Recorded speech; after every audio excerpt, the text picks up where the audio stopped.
Tops 85401 here, and I'm doing a live mail day. So hopefully my Wi-Fi will hold up. Got my trusty scissors. It's a one package mail day, but I figured I'd crack this bad boy open and show it to you guys live. Talk about the cards a little bit. That's some of the stuff I really enjoy collecting, and I got to be careful when I'm cracking this, man. Those scissors pointed at me. Remember when I was a kid, my dad used to always tell me, don't ever point the scissors towards you. And here I am 50 years later, and I'm pointing the scissors towards me. So what's up, Snoop?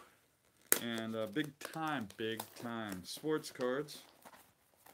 Doing a live mail day here. I actually bought this lot of cards on my Berry Bonds group on Facebook. So this should be fun. There's some cool stuff here, and I think you guys will enjoy these cards. I'm glad I'm doing this live to kind of talk a little bit about the cards. This is a lot of the stuff that I like to collect, and there's just so much variety out there from the 90s. So kind of show you guys what is in this package. Oh man, these cards are going to definitely have to go into more crispy top loaders, but this card is sweet. This one is numbered to 500, and you never see it pop up, ever. Ever, ever, ever. But it's a game film card. Just beautiful. And these sell for quite a bit. Considering they're numbered to 500, they usually sell for, I don't know, 20, 30 bucks, somewhere in there. But this is just a beautiful card. I've never actually seen one in person. My first time seeing one. I'm pretty stoked about this card. It's a great card, game film. So nice card there. And Tommy C, what's up? Big time sports cards, what's up? So thank you guys for hopping in. Big time, I don't think I've ever seen you comment on my video, so welcome to the channel. Three Rivers, welcome. And then here we go. So this card here is pretty cool. This is a Donruss Elite from 2005. This is the regular card, but this one you could see it's like a promo sample card, and it says promo-2500. Of course, that's the one that this is the one I was really looking for right here. So it's cool to have like a variation of that Elite card, and it says promo sample on the front. And guys, I'll get to answering your questions and interacting with you as soon as I'm done cracking open this mail day. I know a lot of you guys are commenting in here. Hopefully you're talking amongst yourselves. And then I got this card here. I don't know, it's not a super tough card. It's just one I never happened to get in my collection. But a cool Diamond King Bonds, number 2, 2500. So cool card there. And then this one here, this is interesting, because this is from Donruss Summit. Man, what is going on with this card? No, this is a weird card. I have a similar, like basically the same card, but this is the Mirage variation, and it's oh man, this thing's like stuck to the frickin' penny sleeves. You guys ever get that, where your cards get stuck to the penny sleeves? I want to take it out here and show you guys. Just a cool card, though. It is a lot different than the other one. I'm going to grab the other one and kind of show you guys the difference. But this is definitely a different card. It might even have a protective coating on it. I don't know. Just interesting, though. But this card right here, it's a Big Bang from Pinnacle Summit. And then here's the back. And I'm going to grab the other one to kind of show you guys the difference. I think the other one might have been like, oh man, like Score Select or something. I don't know. I'm going to grab the other one to kind of compare it to this one, though.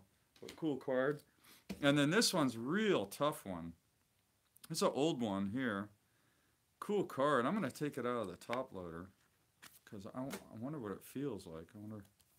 Huh, okay. It's just like it's printed on wood, it looks like. Huh, interesting. And then the back has like a leather texture, but it's lumber.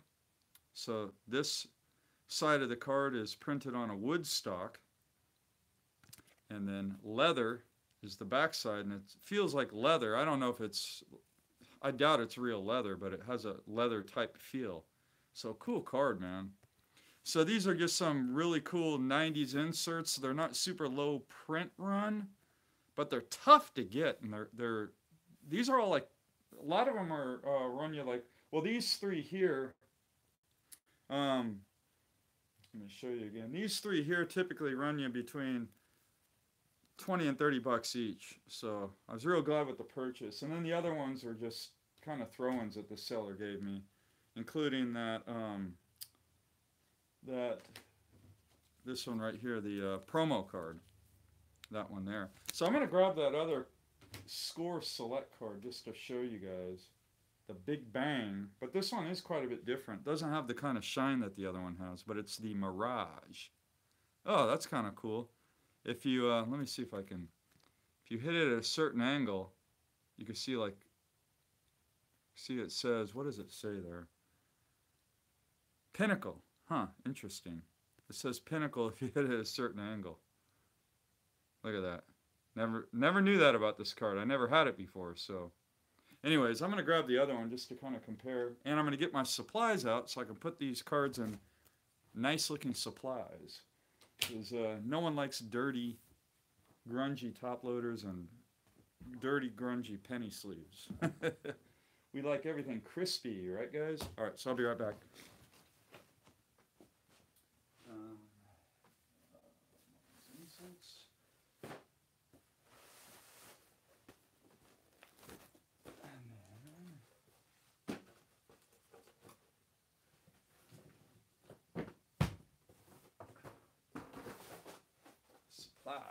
Alright, I'm back. Alright, so I'm going to grab that other card just to kind of compare and show you guys. You guys might not care, but to me it's kind of cool. So anyways, how's everyone doing this evening? I figured I'd do this mail day live because just something different, you know, trying to mix it up on my channel. And that's all. So somebody ripped tribute today? I don't know about that. Alright, so here's the other one. Pinnacle Summit. Okay, so it's a much different looking card. Alright, so when you say rip, you mean opened up packs, or like got mad and ripped into them? So, I don't know what is up with this card. But here's the regular Summit. And then this is the shiny one. And this one doesn't say Mirage on it. So, kind of two variations. It's interesting, too. This one's numbered 600, but the numbering is right here. I don't know why I keep showing you guys the difference. I'm just kind of interested. Over the picture, and on this one, they put a white box where the numbering is. So, anyway, kind of cool. And, yeah, interesting.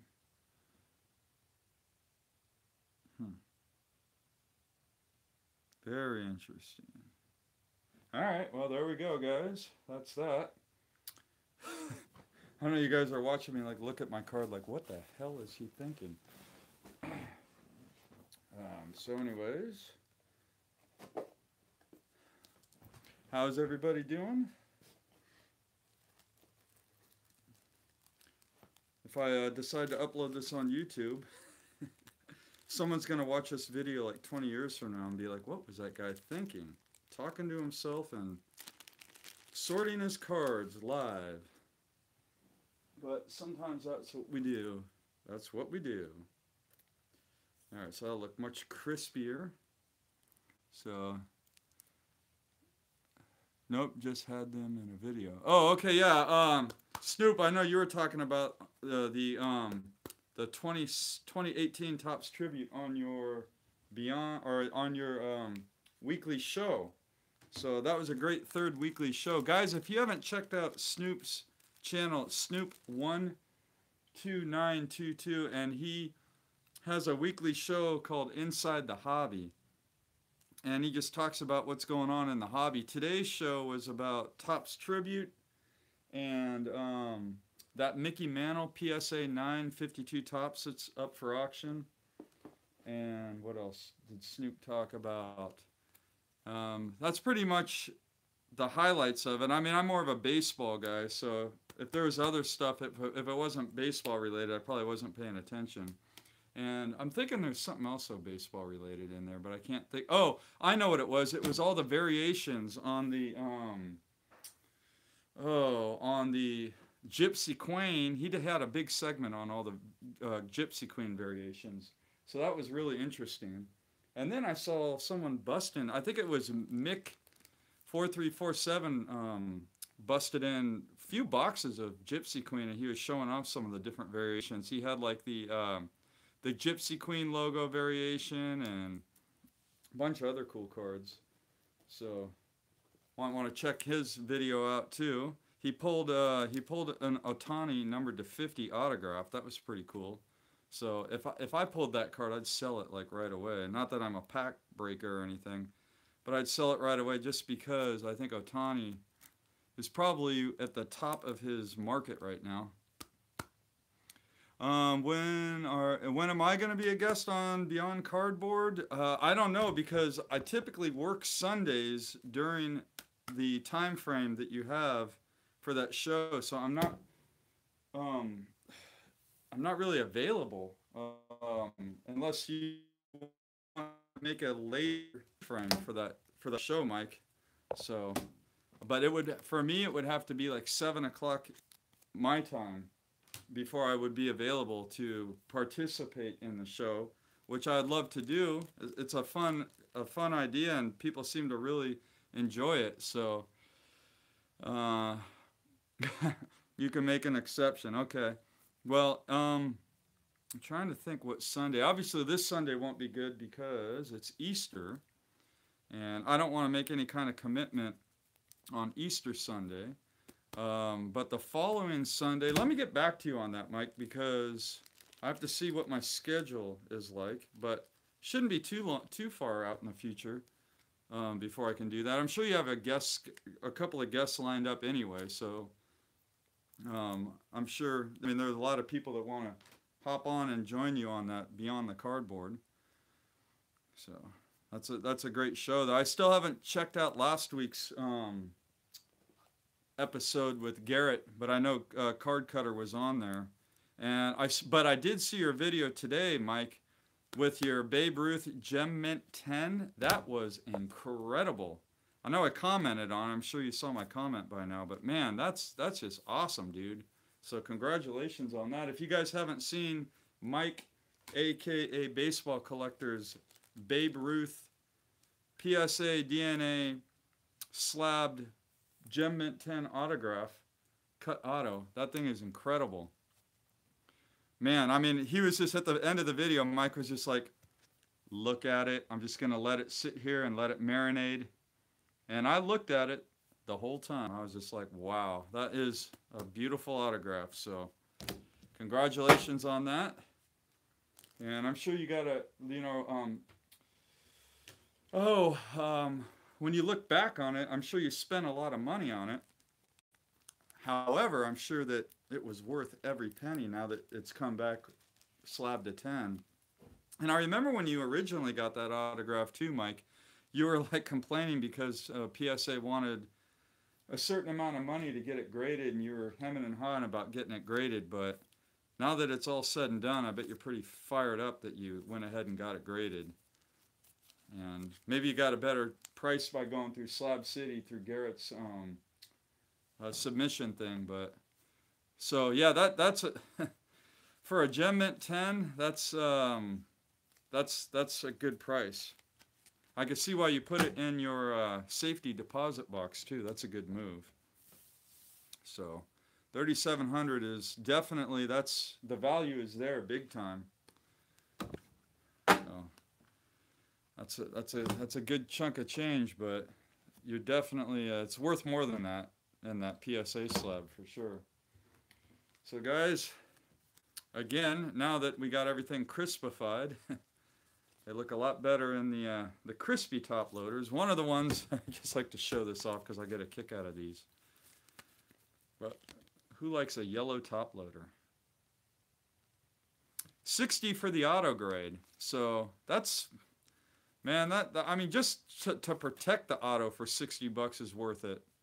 So to have it authenticated, which it already was, and then graded, and the actual grade of the auto, I mean, it's my understanding that even if you have something that's authenticated through PSA, to resubmit it and to get a grade still costs money. So the fact that you got something that was a $3,700 item and only cost $60 to get a grade on that particular autograph and to have it protected, that's a no-brainer investment there. So anything else you guys want to talk about? I'm probably going to try to stay on here maybe for another half an hour or so. Don't want the video to go too long, but maybe another half hour if you guys something you guys want to talk about. Agree, no-brained, aka no-brainer. Love the typos. I do that all the time with my fingers and my phone, like auto-correcting what I'm trying to say. Oh, man. So, anyway, hope you guys are having a good week. I know my week's been good. My wife's feeling a lot better. I'm sure most of you guys checked out that video yesterday where I cracked open that blaster with my wife. She's so damn cute when we opened those packs. She was just having a good time watching me. So, gotta love that. Man, it's usually cold in here, but it's warming up, so I'm going to take my hat off. I'm getting hot. Am I excited for opening day tomorrow? So, yes, the Giants and Dodgers are opening things up tomorrow, and I am excited. And then Mike wants to know how much you should spend on the 5-star Bonds auto. I know there's one on eBay right now, and those typically sell for about $150. So if you can get it for $150, that's a good price. I got a steal on mine. Mine was $99. Buy it now. I think the seller didn't realize what he had. So sometimes you can catch a steal. I mean, that's the least amount I've paid for a post-career Barry Bonds autograph card. So, but yeah, if you can get it for between $125 and $150, you're getting a good value. If you get it under $125, then that's an incredible deal.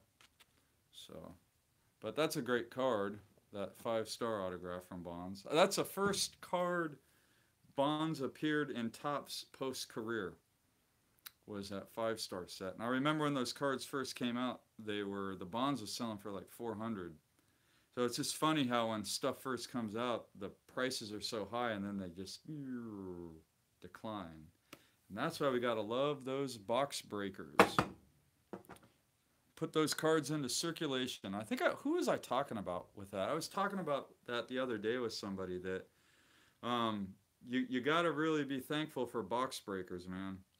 And the funny thing about box breakers is it's like if you watch Russo's videos, you'll know. You know, if you watch and listen to what he says, it's like an addiction, man. It's man, it can be. You're not going to make money off of it, but it's great for us collectors because it puts those cards into circulation. I mean, if the guys at the big bucks didn't bust that stuff, it'd just be sitting in sealed cases for 20 years or whatever. But people want to break it open quickly, too, the high-end stuff, because of all the redemptions. You want to break it open before the redemptions wear out or expire. Okay, so it was Snoop that we were having that conversation with. I was having that conversation with. Anyway, so anything else you guys want to talk about on here? Mike is loving all the new faces on Baseball Card Junkies TV. Yeah, so we've had 2 guest host appearances. I don't know if Eric and I are going to do that, continue to do that routinely or not, but it has been fun. The Philly crew, I can see my Wi-Fi starting to crap out on me, so I might end this soon if it does. But the Philly crew had a good time, and Ed, a.k.a. weskergriff, posted a blooper video yesterday that was absolutely hilarious. If you guys have not seen that video, you got to go back and check it out. I might try to put some links down below if you guys are watching this after the after my live feed on some of the videos I'm talking about. But um, but man, that thing had me dying laughing. So the Minnesota crew wants to do one, okay? I mean, guys, PM me if you want to. If anybody wants to do a guest appearance on Baseball Card Junkies, PM me and Eric and I will talk about it. And if we decide you'd be a good fit for the channel, we will contact you and kind of go from there. But we're actually going to be getting together this Friday and hopefully shoot about I don't know how many videos, a bunch of them, so that we can have a few lined up for the next month or so. But we're looking forward to it. We haven't got he and I haven't actually hung out for about a month now. So Mike, you're talking about a contest. I'm not sure what contest you're talking about. So, but anyway, yeah, that's been a lot of fun. Yeah. Oh, content. Yes. It's a lot of, yeah, it's good content to have that.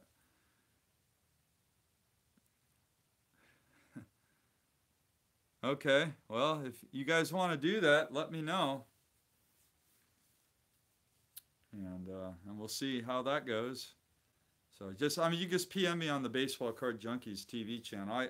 I go into that channel about 2 times a week and just kind of check in, you know, like respond to comments and see if there's any PMs or anything. Dude, it cometh. I swear to God, Eric and we got to do a live video at Taco Bell. Maybe we'll do that. If we decide to go to Taco Bell on Friday, we might go live. We're either thinking about going live at the card shop, or maybe we can go live at Taco Bell, but that would be kind of awkward. Like everybody would be staring at us, like, what are these two nutcases talking about? Pepino for BBC JTV. Yes, he would have to. I mean, I would definitely want him to go on there if he could find someone to do it with. Like maybe he could go to Hall of Fame Sports Cards and do it with Eric, the owner of that card shop. I don't know if you guys know about that card shop in, what is it? Arcadia, California. That's Southern California, but it's a cool channel, and Eric's a good guy. I've gotten to know him a little bit over the years. So remember the greats. What's up? Thanks for joining.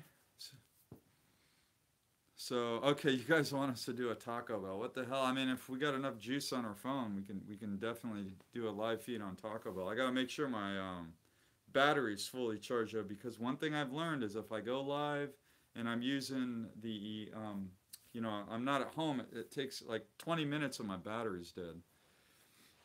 So I got to make sure my battery is filled up, and then we could do maybe a 15-20 minute show at Taco Bell while we're eating. You're hungry as man. I'm getting hungry too, man. God damn. I thought I was done eating for the day, but I might have to have another meal here when I get off this live video feed. But anyway, so anything else for you guys? Maybe stick around. I'll stick around for another 5 minutes. I vote the card shop. I get Taco Bell and have card shop in there. Oh yeah, there you go. Taco Bell was after a show, you and Eric Mike line. Oh yeah, me and Eric are Mike line. Yeah, well we're all gonna get together at the TriStar show. So, all right, Three Rivers. Sorry I killed your battery. Anyway, I ran out of stuff to talk about, so I need you guys to fuel the fire. Worth it all, huh? Right on. So what do you guys think of the mail day? I sort of got Taco Bell's got to start paying me, man, for all the plugs I give them. It just started off as like a random thing, and now it's kind of taken a world of, or a, oh my, I'm getting old. My brain doesn't work all the time. Yeah, what's a world of its own? I don't know, story of its own. Who knows? I don't know what I'm trying to say. So, are there any new YouTubers I'm watching? Yeah, there's oh man, there's a bunch of new guys. I actually was at work today watching videos. There's a bunch of guys that have like very few subs, and I got to write their channel names down because I can't remember the names of them off the top of my head. But I'm meaning to do like a shout out video for some new YouTubers. But there's a lot of guys making new content, and I'm noticing lately, and this is real good. I'm almost getting overwhelmed with like all the good content on YouTube because most of the new people coming into the community are doing a good job with shooting their videos and making quality content. So it's not like how it used to be 10 years ago or 8 years ago when I first started on YouTube, where there was just a lot of shitty content out there, like poor audio, poor video quality, and like people not knowing how to show cards or making it visible to see the cards. It seems like everybody that's new has kind of done their homework and they're making really good content. So that's real good for the community. So yeah, I mean, A League of Their Own is a perfect example of a new YouTuber that's making good. Oh yeah, Regina Martin. That's a good, really really good channel. I absolutely agree. So okay, so yes, everything is going well. People are just saying, hey, hope things are well. So hey, what's up, Bowman? 53. I think, what did you make, like 3 videos today? I believe I watched all 3 of them. So good stuff, man. And you're one of the new YouTubers, actually, Bowman 53, guys. I think I've talked about him live on YouTube, but I seem to be deleting most of my live feeds.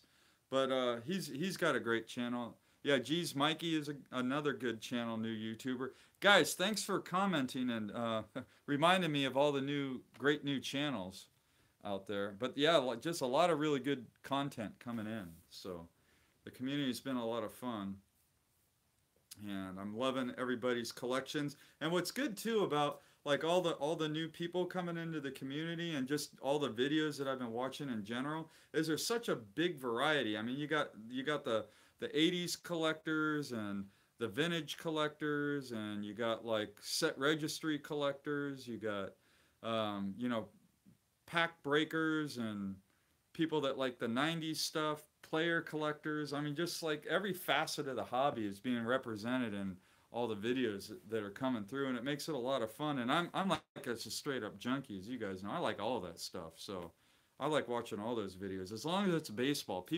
sometimes I get comments and people are like, so you're gonna do football or basketball? What do you think of these sports? And I'm just like, it's funny. I look at a football or basketball card, and it's like showing a friend of yours that doesn't collect baseball cards a baseball card. It's just like, for me, it's just like, who cares? I do like vintage football, I've noticed. So some of those old vintage football cards, actually have to take a little retract on that a little bit. If it's like, I would say like the pre 1975 football cards are freaking awesome looking. Love those cards. But I'm just kind of a vintage kind of guy, so. So flea markets are the best place to find oddball stuff, says Snoop. Yes, I agree. If you can find oddball stuff at all, I guess flea markets is a good spot. The National is a great place to find oddball stuff too. So Snoop, you are going to be in oddball heaven when you go to the National. Someone saying that they never had luck. I'm guessing that you're talking about flea market finds. Thing about a flea market, it's hit and miss, you know. All right, baseball collector, have a good night. Thanks for hopping in, and we'll talk soon, bud.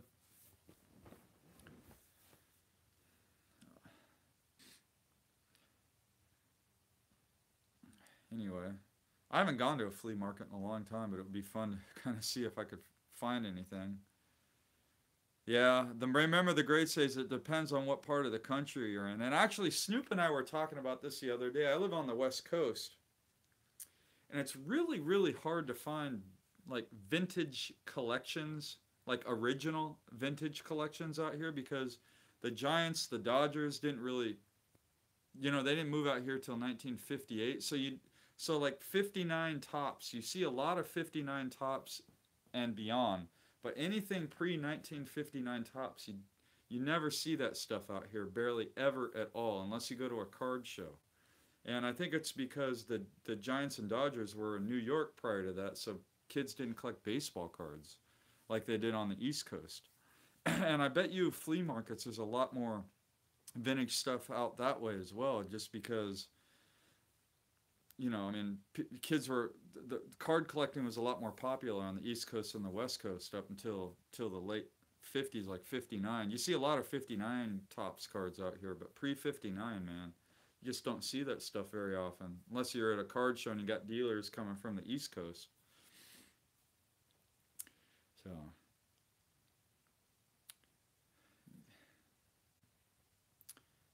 Yeah. So if you want my email, I mean, someone just commented they want my email. You could PM me on YouTube, and I can send you my email address. But I usually will only do that, like put my personal information via private message. Yeah, I got some friends that live on the East Coast, like in New Jersey, Philadelphia area, and it seems like there's just a lot more vintage out there when they go to their local card shops, and those local card shops like have more collections that they're able to purchase that are older stuff. You know, a lot more of that stuff comes in. But my card shops, it's a lot of 70s, a lot of 60s, but they don't get collections, you know, much older than that. I talked to the dealers about it. But it has to be because there's no Major League Baseball out here prior to 58. Card shop in my local area. Yeah, Snoop, you're lucky if you got a card shop and flea market happening in your area. I do have a flea market out here, but it's on the weekends, and I just, for whatever reason, I haven't gone out there since I first moved to the area that I live. And that's because when I went, it was a nightmare getting out of there. And I don't like sitting in my car trying to get out of a parking lot. Oh, so someone just asked me if I ever got Juan Gonzalez back. That would be for a TTM. And I have not sent to Juan Gonzalez because I don't know if you're the one that sent me the link to his address, but I couldn't figure out how to find his address on that website. So I kind of gave up and I never sent to him. But I do have a lot of Juan Gonzalez cards in my collection, so at some point I could send to him if I ever figure out how to get that address. And Snoop wants to know if I'm going to still try TTMing. I mean, it's fun. I will still TTM if I can find addresses to players that I want. I mean, I'm not going to send something out just to send it out, because I'm not a TTMer, if that makes sense. I'm not someone that collects as many through the mail autographs as I possibly can. However, if there's a player that I enjoy and I can find their address, then I'll definitely send out, just because it's fun to get something back in the mail. But like Juan Gonzalez, I mean, he's one of my favorites in the 90s. So someone's asking if I ever buy from 707 Sports Cards, and I probably haven't in a while, but that is a familiar name. I know I've bought from them before. I know I bid on their auctions before. A couple other messages popped up after that question. I wasn't able to read them because I was answering a question. So if you guys want to ask again, feel free.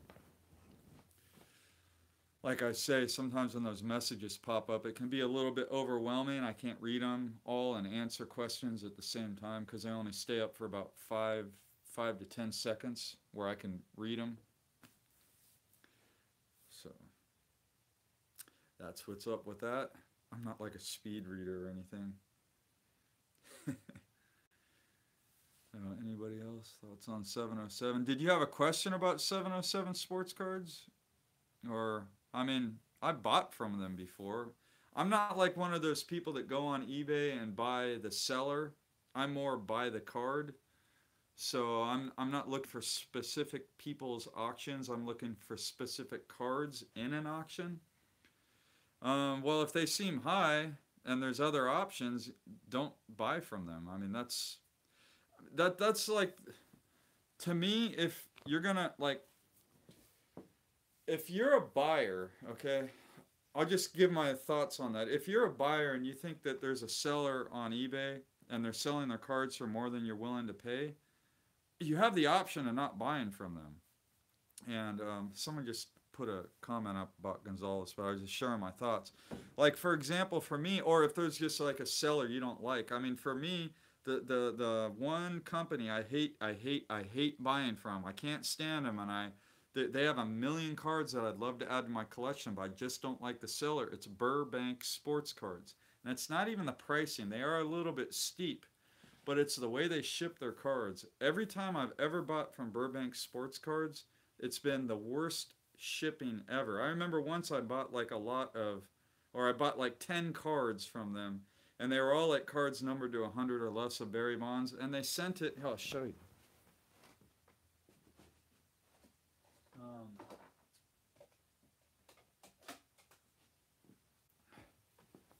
They sent all 10 of the cards, and one of these fucking things right here, I'm still fucking pissed, as you can see I'm cursing. 10 cards of Barry Bonds I spent 200 and something dollars on, and one of these fucking things right here with no penny sleeves. Okay, and this is Burbank Sports Cards. I will not buy from them anymore. I'm done with them. Every time I bought from them, I've had problems.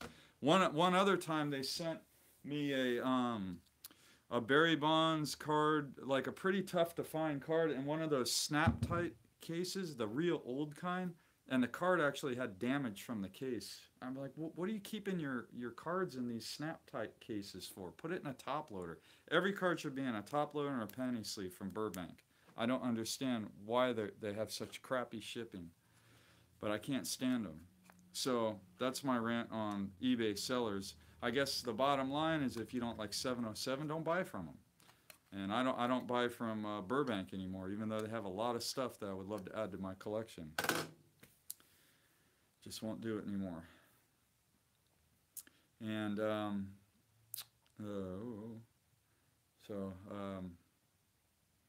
anything else? Any other thoughts? I know a lot of you guys were commenting as I was doing my Burbank Sports Cards rant. So you can repeat your questions or comments if you want to create a new conversation here, because I am live after all. I don't have so many ideas to talk. All right, well, I'm glad you like the advice. So yeah, have fun on eBay though. Buy the card, not the seller. Unless it's a seller you don't like, and then don't buy anything. I'm a player collector, so for me it's different. I would say 90% of the money I spend on cards is someone said someone avoids Probstein like the plague, and I can respect that. I know a lot of people don't like Probstein, but like I was just, let me finish my thought. 90% of my collecting budget goes to my bonds collection. 10% is just other stuff. But PWCC and Probstein, the problem with them is there's a lot of shill bidding. They're like a consignment seller, and if you get a big card, there's going to be some shill bidding. And I think what happens is, like, let's just, I'm going to use myself as a hypothetical. Let's say I have a card that's worth $1,000, and I want to sell it at PWCC or Probstein. This is what happens. I'll just let you guys know what happens. I'll send the card to PWCC or Probstein, and then myself and maybe a couple of friends will bid up the people that are really trying to buy that card, and it's called shill bidding. So let's say if me and one of my friends wasn't bidding on the card, it might sell for, let's say, $1,000. But if we're bidding on it, hoping not to win it, but to increase the price, it might sell for $1,200, $1,300, $1,400. But that's kind of how the shill bidding works. That's why people might send to a consignor so they can shill bid up their consignment cards, or have their friends do it for them. And then there's no, like, it's harder for eBay to kind of catch that kind of shill bidding, because there's it's kind of hidden because it's through a consignor.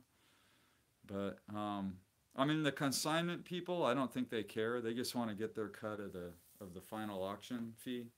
But like, there's this one Bonds card. It's a 1998 Crusade red that sold 2 or 3 times the same card, and it's because it's been shilled. And my friend Ben would win it if the shill bidder, if there was no shill bidding, because he's always the second highest bid, and then the winning bidder, of course, is the shill bidding. So it's kind of too bad, you know. Yep, you can track the serial number through PSA. Yeah, but I mean, I don't think eBay's gonna go through that kind of research, or even the serial number on the back of the card if it's a serial numbered card. But that's a problem with the consigners.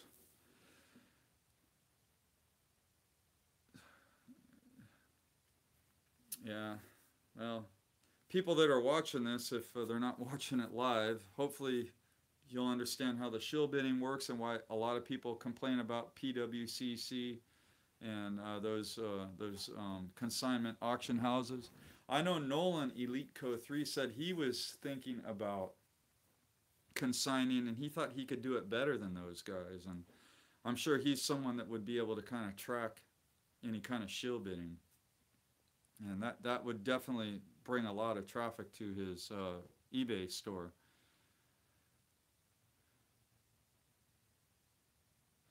Okay, so someone said about something about eBay and spending $10 more. I didn't get the whole message. I don't know if it's a response to someone else's message.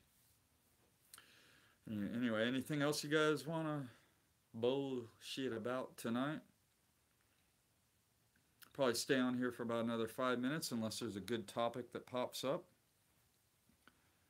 Shilled by bidders on eBay. Yep, I mean, it happens to all of us. The best way to kind of avoid it is to put in a last second bid and bid the most you're willing to pay, and if you win, fine. If you don't, hey, who cares? How many card shops do you go to in my area? Well, I have one real card shop within 10 minutes of my house, but there's another card shop here locally, but the guy is really unorganized and it's kind of a messy place, and I haven't bought cards from him in a while, but I buy supplies because he has a good deal on those, and he's a good guy. I want to support him. But if you go down the road, you know, half an hour to an hour, there's 2 other card shops that I've shopped at before. One in a town that I used to live in. I used to go there all the time. Now I stop in once or twice a year. And the other card shop, I usually see that dealer at card shows. I don't really go to his shop much, but stop in there maybe every couple of years. But the one 5-10 minutes from me, that one's good enough. I don't really need to go to any other card shops. Yeah, I mean, that's great that you get. Someone was just saying there's a couple of monthly shows. I mean, that's awesome. If you got 2 shows that you can hit up monthly, that's better than having a lot of card shops, because at least you're seeing different stuff coming. When you go to a card shop, if you frequent it enough, you'll start to memorize their singles inventory. So Decemic wants to know where I'm from. I'm from Northern California in the Sonoma County area. So, you're from Fargo, North Dakota. That's an interesting town, and I love the show Fargo. But yeah, that show is awesome, man. My wife and I, we love watching Fargo. I wonder if there's another season gonna come out. It's just, who's that? So we got people from Fargo, North Dakota, people from Illinois in here, all over the country hanging out tonight. So yeah, card shops and card shows, fun times there. I'm looking forward to the show in the city. I think I'm going to be meeting up with at least 10 guys, so that should be fun. Another guy from Philadelphia, huh? So GP. I'm going to call you GP. There's a lot of Philly guys on YouTube, so I don't know how many of them you've met, but you got Mike O, Ray from Philly, Ed, weskergriff. So All right, guys, so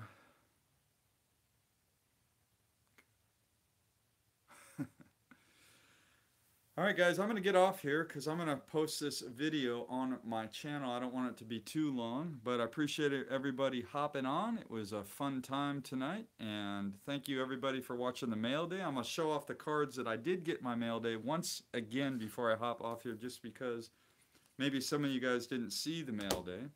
But this was a purchase I made on my Barry Bonds Collectors group on Facebook from one of the fellows in the group. We got that nice Donruss, and then I got the promo card or sample card from Elite along with the regular one, and then this is my favorite out of the lot.